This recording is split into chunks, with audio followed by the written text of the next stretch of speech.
Welcome back. We're in a new location today, and I've got my shaders off. You'll see why soon. Everybody, this is Rick. Hi. So how are you today, Rick? Yeah, I'm doing good. You? I'm doing all right. So we're here at your base. Do you want to show me around? Sure. Now I'm not sure if to be able to show you some of the outside parts, I'd have to show you in creative. But for now, let's just show from the inside, actually. Sounds So good. as you can see, it's a huge structure that I built, mostly using the quadcopter here. Ooh, This is really useful for building, and with just a bit of a few upgrades, you can make it quite fast. And yeah, you're able to move around almost like creative flight, though it does have a bit of a slipperiness to it, I guess. But you're able to build quite easily with it. nice. Have you? I've noticed that when I've tested with it, I end up having an issue where like it puts me into like third person. Is there a way to put Yep. it into first person? Yeah, by clicking F5, you can change your perspective, and if you do that in a vehicle, it'll do that also. Oh, that's really handy. Thank you. No problem. And then the second tool I used was this Wand of Symmetry, where you can place it somewhere and then you're able to set whether you want it to be octagonal symmetry, rectangular, or just one for the other. So in this case, whatever I place or destroy on one side does it on the other. Ooh. And if I do that with, let's say, octagonal, so this makes towers a lot easier, or square buildings actually as well, as long as you're following a design where each wall is the same. That is really cool. And which mod is that part of? That's from the Create mod, actually. Wow. Yeah. Okay. I've not found that yet, but very cool. Uh, it's in the first few items, actually, if you look at the JEI for Create. Uh, Oh. I think it's like, yeah, the 6th, 7th item? It's right next to the Extendo group. Okay. Cool. Well, thank you. No problem. But yeah, as you can see, it has a functioning clock at the top. It's mostly made of diorite and deep slate, I think. Or it's the thing that becomes deep slate. Yeah. But let's go through my front door. So here is a nice mechanism that you can actually build with wireless transmitters, which are part of Crate as well. I have a remote in my hand, and it allows me to use these pistons. They're called... Now that's the problem. I don't remember the name of everything. Mechanical pistons. There you go. Oh Pretty simple. yes. And they're the ones that you can sort of extend infinitely, right? Correct. As long you can extend them as far as the piston uh, extension poles, as many as you have extension poles attached to them. So in this case, I have 3 extension poles underneath the pistons, and then when it's extended, it pushes the glass up, and so on and so forth. So Cool. in here, I normally store my remote nice and tiny there, and we have an elevator. So we'll start by going up. So Okay. Jackal, I'm gonna get you to go to the 4th floor, or Fourth fourth, floor. sorry, tower, 2nd floor, but it's number 4. Yeah. So this room is the output section of a lot of things. Actually, now that I realize, we should go to this top floor. Start from the top going down. There we go. Oh, give me 1 second. The dog is Yep. causing me problems. Okay, sorry about that. Everything should be ready to go. Go ahead. Okay. So, this is the top, well, 2nd to top floor. If we go through these stairs here, we'll be at the top. Up here, you can see pretty much the workings of the towers. So, up there is the windmill, and it's powering everything in this tower up to now. Going down to this gearbox that I kind of made into a 4-way, or an 8-sided gearbox. Having trouble talking today. I know, 6-sided. Okay, I don't know why I said 8. My brain is tired. It's okay. Point being is, it's controlling, it's sending power to the clock gears. It's a block you can get called a clockwork bearing, and those are attached outside to the hands of the clock on each side of the tower. Ah, okay. And then it powers also down here to this rotational controller. I always forget the name of the thing. Rotation speed controllers. So these, you can control the output, which in this case is the linear, the gears that are down below, the encased chain drive that are down below here. These are spinning at a higher speed than, let's say, the pole that's right in front of you. So actually a good way to see this is this one here facing up. Compared to the pole facing to the side, you'll see that the one facing up is spinning a lot faster. Yeah, no, you can tell off the bat. Yeah. So I wanted to drill the cobblestone pretty slowly, and I have 3 different cobblestone generators in here. Each produce different things. So we'll go down 1 floor and see what they produce.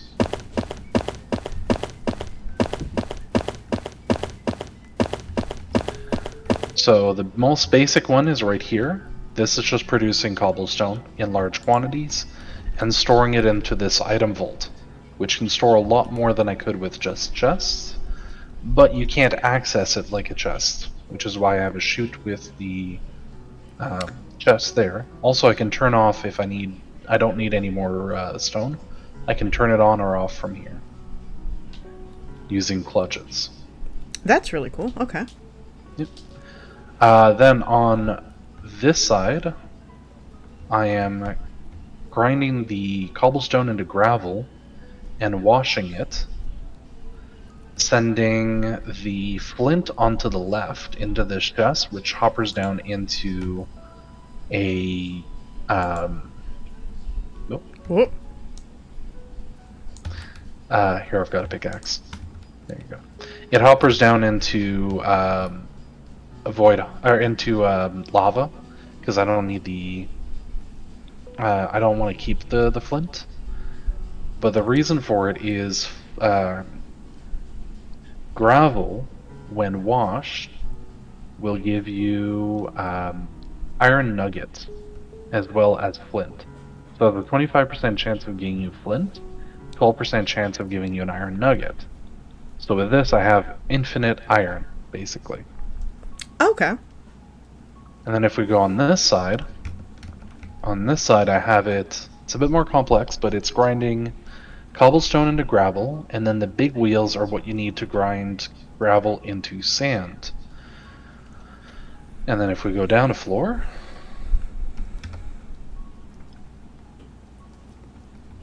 on this side you'll see the lava for the flint, and then the chutes that go down for everything else. While on this side, you'll see the sand gets haunted. So haunting sand is using soul fire, which is the fire you get from soul sand.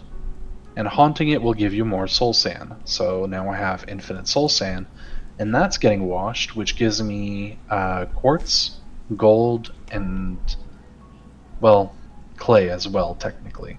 Because when I believe when you grind gravel, you get flint, clay, and sand. And then I'm turning the sand into soul sand, which I'm then washing, giving me gold and flint. So I have most of that done with item filters on these chutes, so that only the items I want to stay there, stay there. So top one has, I think, clay, flint, and And you out of the soul sand, you should be getting some nether quartz, yeah? Yes, that's actually down below, or that's the whole purpose of this area here for the washing. It's to get mostly a bit of gold, but mostly quartz. Just Cool. throw that in there because I picked it up. And if we go down one more floor,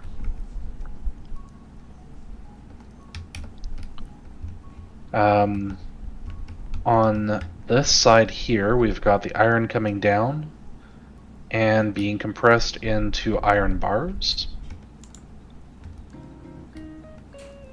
using a compact mechanical press. That's what it's called. Inside of a basin, and that's turning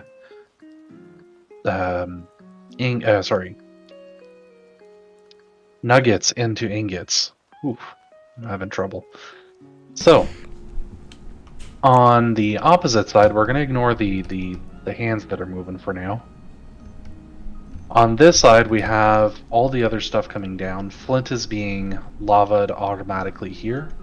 The other ones are being sorted using what are they called again? Tunnels, brass tunnels. Each of them are set to a different output. So one of them is gold, the other one is clay, another one is quartz. Quartz comes down here to this giant, into this chest, but mostly I have a.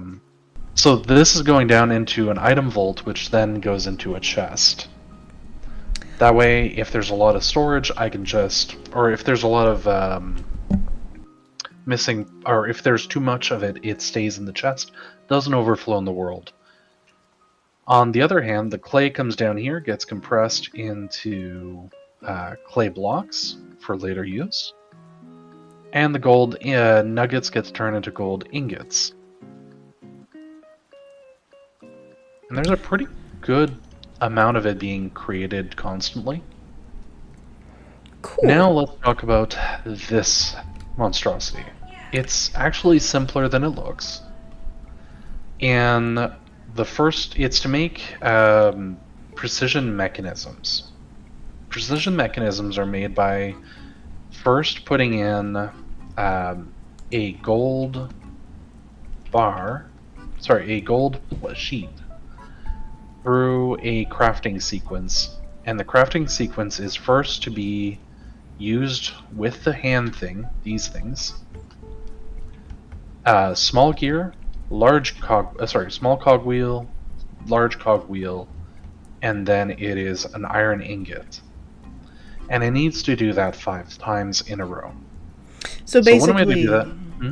Yeah. I was going to say, so basically you would have it go through this machine about 5 times before it gets turned into the precision mechanism, right? Yes, though there's a chance of failure as well.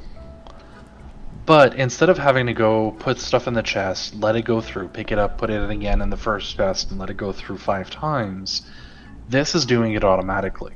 So I just need to put a gold sheet and then the 5 of each item at the top, and it'll automatically go through until the precision mechanism is either complete or failed.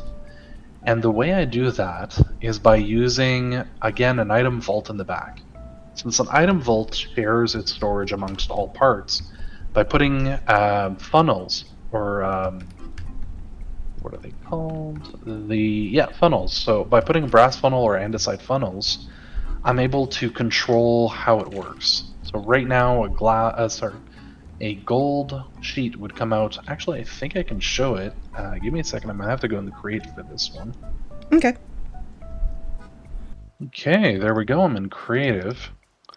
Now I'm gonna grab some cogwheels, some large cogwheels, some iron ingots, and a golden plate. Just a single golden sheet. And put these in here, here, and here. So you'll notice they stop moving, but now they have the materials in their hands. Now, if I put the gold sheet through, what it's going to do is going to go and do all of them, picked up by the brass funnel that has a filter that says, only pick up unfinished mechanisms. And then it goes through the funnel at the end, and you'll see in the last barrel at the end now, it has a precision mechanism all finished. Cool. And what is the point of making the precision mechanisms? What is it going to end up being? Well, precision mechanisms are used to make quite a lot of cool tools. So your train controls in when we're going to start working with trains. The rotation speed controller that's upstairs that's controlling the speed of everything up here is done with a precision mechanism. Mechanical arms, which are a good way of moving items around or making automatic crafting, is very useful as well. And there's also brass crack switches that can be used to make that you can use them to make. Also, your conductor caps need them. Weirdly enough. That's surprising. Yeah. So there's quite a few things that later game stuff from create that needs them. So having a way of automating it is useful. Agreed. And I do want to ask real quick. So I'm looking at these shafts right here, and I can't help but notice that they have a wood texture on them. Yes. That is just how it is. All right. Yeah, I wasn't Yep, sure if you did something to them or. Nope, I have not. It's just I haven't put any andesite casings on the bottom to make it look nicer yet. Ah, okay. Do that eventually. But I don't mind having just the conveyor belt just showing itself. Oh, one of the ingots just got made. Nice. Okay. So that is, well, pretty much the tower as it is right now. I do have more, though. So this isn't where I originally started. Where I originally started was down here. Welcome to my cave. This is basically where I'm gonna eventually pack out of. I didn't want to stay here forever, but for now it's a good place. And I was able to find some dripstone, so I made some dripstone farms. I've removed the points, but if you put water on top of dripstone blocks and then dripstone points underneath, they'll get longer. So that's basic Minecraft, I believe. And then down here we have Home Sweet Home.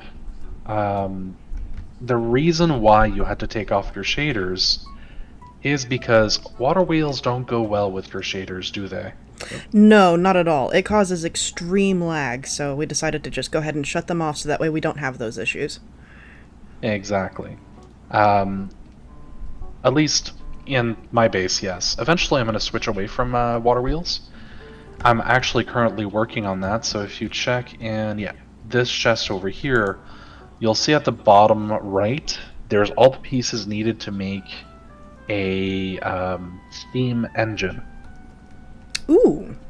And that's going to be eventually underneath the next area I'm going to show you. But for now, that's still in the works. In here, we've got, well, a nice little kelp farm down here, which is currently off. This was one of the first automations I did because I really needed kelp to be able to get the belts and all that fun stuff, but now it's almost always off, and it's controlled by the lever right behind you. And you've got this sort of remote connector for it. Where's the remote going? So the remote's actually going underneath the setup down in the water, and that's attached to what's called a clutch. Now the clutch, if it gets a redstone signal, will stop any rotation from going through. Okay, so it basically acts as a kill switch for the farm. Exactly. It's the same ones as I've used upstairs in the tower, at the top of the tower, to stop the drilling of the cobblestone generator. Ah, okay. Yeah. So it works on the same principle. It's just kind of a stop switch when you don't want to use it, because a lot of running things like this can probably cause lag. And if I don't need it, might as well not run it. Yeah, and kelp grows so fast anyway that eventually you end up with a surplus. Exactly, and since we don't have a way of making it sort of surplus, at least I don't know of currently of a way of making it where surplus, instead of just getting to the top of the funnel and then bouncing off, I don't know of a way of getting rid of surplus once the chest is full. and so I just have kill switches on everything, and once they're full, I stop them. This is my lava farm. I've got a tank in the back that's holding more lava than I need. And currently what it's set for is the dripstone will slowly cause lava to drip into the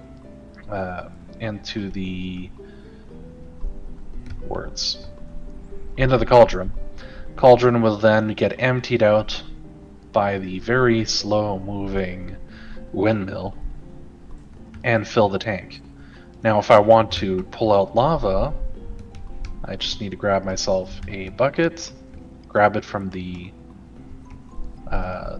tank there, or the cauldron, and then using my wrench, I'm able to flip the direction of the pump so that it now fills the cauldron. You can climb on the stairs if you want. There we go. So it's going to be slow because, again, I didn't speed this up, but it should eventually take lava from that tank over there and fill the cauldron. Problem is, as I said, it's quite slow. I need to speed this up, but I don't often need lava anymore. Yeah. Not until I need to make a obsidian farm, which yes. I will eventually need to make because obsidian is very useful for the train stuff. Yeah, definitely. Yeah. And then we've got just manual washing. Nope, I got stuck down here now. Don't fall in. If you fall in, you get stuck. Yep. So, manual washing, cooking, haunting, and then back here I've got my manual smelting, or bulk smelting. Yeah, and you've designed this one so that way you can't walk into it and die, I noticed.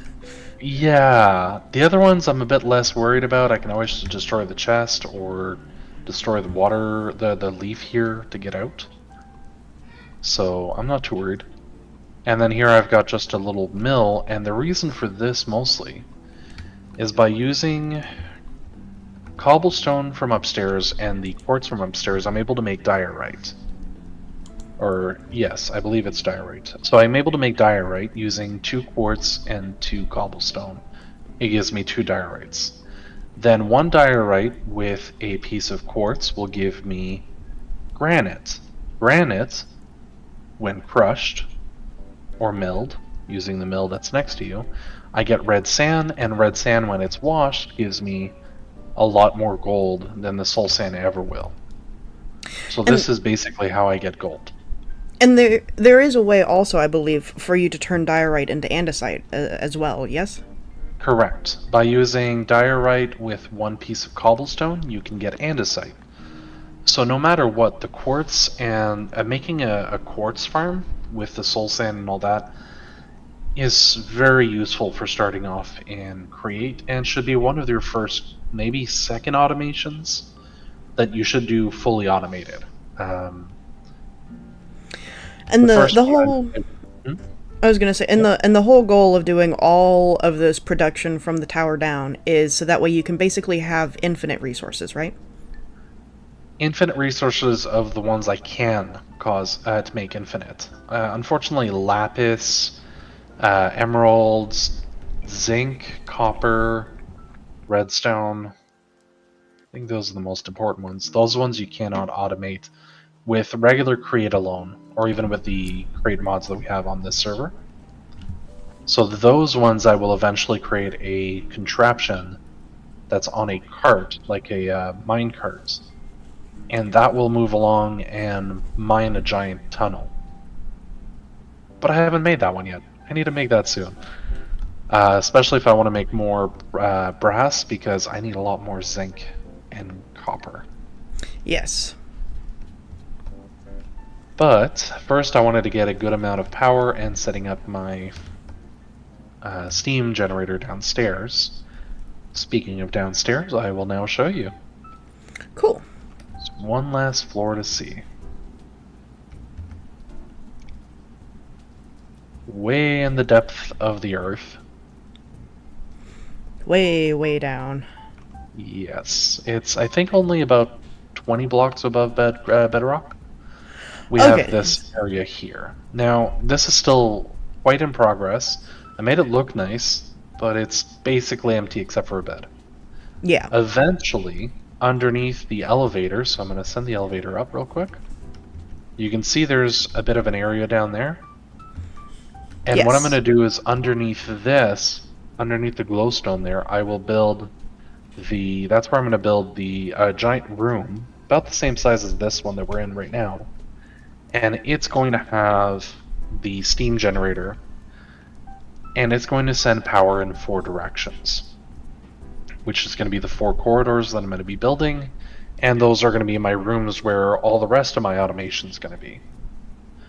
Eventually, I plan to not, if I need a piece of create parts, so andesite casing, brass casing, copper casing, sturdy casing, precision mechanisms, all those, I want them to be fully automated so that they always have a chest full, and then that's it. I know that eventually I'll be able to use sensors to know when a chest is full.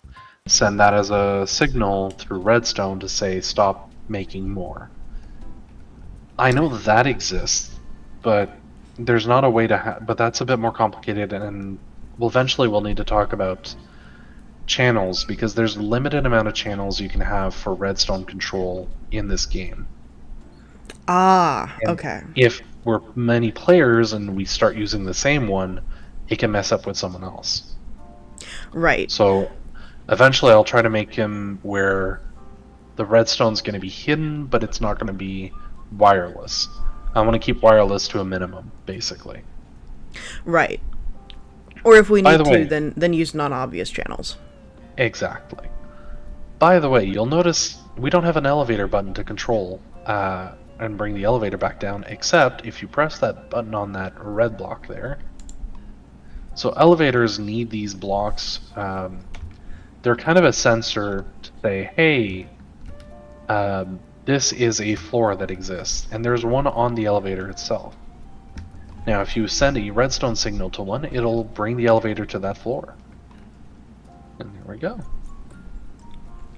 So, this was my base, at least as it is right now. Actually, we should go up Ooh, to... one more. Oh, yeah, are you still on the elevator or not? Nope. I have fallen off. There we go. There you are. What's nice is you can actually change the direction of the elevator midway. Oh, that's really cool. That part I didn't know about. Yep. And another fun thing is, I'm going to get my controller back. There we go, open the door. Airplanes, like the one you came in on, this one right here that's currently being manned by a donkey, Yes. can actually be brought up using these kinds of elevators or platforms. So in I know, theory, you could build a secret hangar. correct. I know someone who plans on doing that eventually. But the only problem I've noticed is when you go down with the platform, it doesn't work as well. A plane has a tendency to glide when it drops. Oh, so you'd So probably need some kind of barrier to nudge it up against. agreed, or you have it slow enough that it doesn't cause an issue. That would make sense, yes. Yeah. But I can think of a few ways to make it work where blocks, I'm thinking like grass blocks get pulled down 3 blocks down, and then platforms from the side come in and push. Like I'm thinking of a way of making a secret hangar, yes. Because I might be helping out that person once they start playing in our server. But yeah, Awesome. Well, thank you very much for taking me on a tour. you're welcome. It was a pleasure to have you. Oh, actually, I'm going to mention one other cool tool that might be useful Yes. in Create. There's something called a copper back tank. So you'll see I have it on me right now. It is relatively useless as it is, but what you do is you can place it down underneath a rotating piece up top, and it will fill with air. Then, if you equip it and put on a copper diving helmet, you can have up to 18 minutes in water. Ooh, and that's definitely useful for my purposes because I'm going to be mostly living out on the water. Exactly. So if you ever need to be outside in water for a long time because you're building, one, you can make your building a lot shorter by using the Wand of Symmetry, but two, you can then use the copper diving helmet and the copper back tank to make that a lot where you don't have to go up and down for air all the time. Awesome. Well, thank you very much. I think I'm going to figure out how to make those. There's a couple of other things that I want to do beforehand, but I know that some of this automation stuff I'd like you to teach me how to do for my island. Definitely can do. Let me know whenever you need to, and I'll show you how. Awesome. Thank you very Most of much. it is relatively simple. You're welcome. Cool. Alrighty. Well, I'm going to go ahead and probably head back to base then. Sounds good. Bye bye. See ya.